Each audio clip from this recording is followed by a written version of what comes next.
Yes, sir. Is Freeney playing for Thursday night? Yeah, we plan on featuring him some more in the third downs, and he'll be playing in more of the nickel package.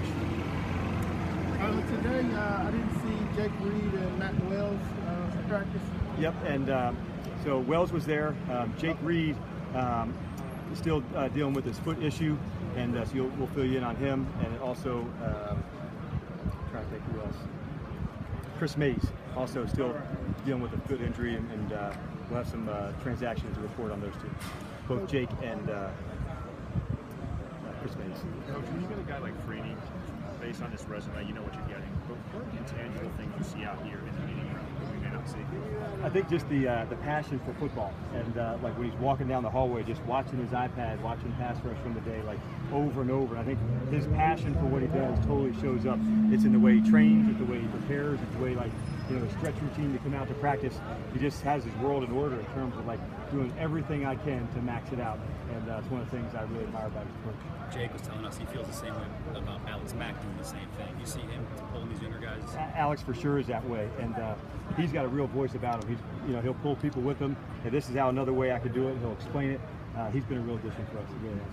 Coach County will have a limited role. Will he have a full clearance? Yeah, he'll have full clearance. So we want to make sure we get him the right amount of snaps and the right amount of reps to get going. So we're anxious for him to get some quarters here in the next 3 weeks.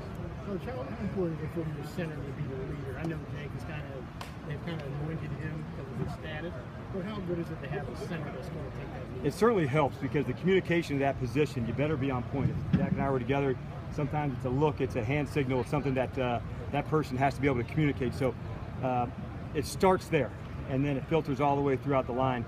And that group is resilient. They've got great toughness, and they're really tight as a group.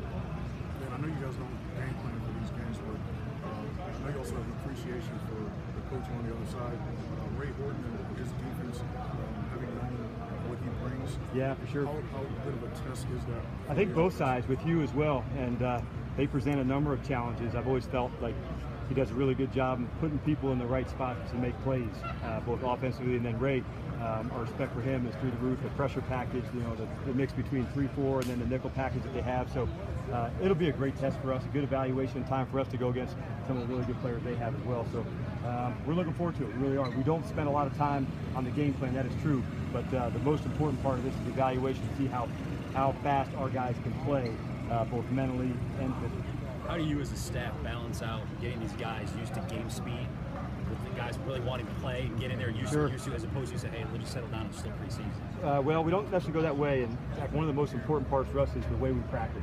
And if we really max it out to go as hard as we can, right up until the moment of contact for a big tackle, that's what we're trying to establish. That way, when we get into the games, it's not this gigantic jump that you have to do and make something else.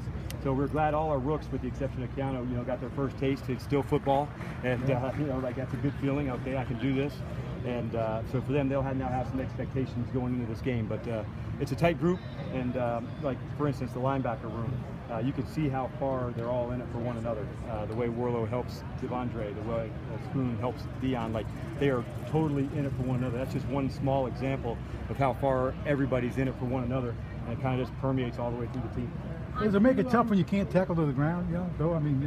We had 6 missed tackles in the game, so we work tackling technique a lot. We may not tackle to the ground, but it doesn't mean we don't spend a lot of time on the tackling. So we coach all the way up into it, and we don't do it live in practice, but it's something that we do spend a lot of time on.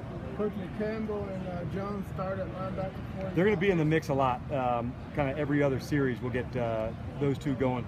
But sure, in the first half, they're going to get a good bit of reps. Deion Farms, he was a kid who was here briefly, had a mishap. Yep.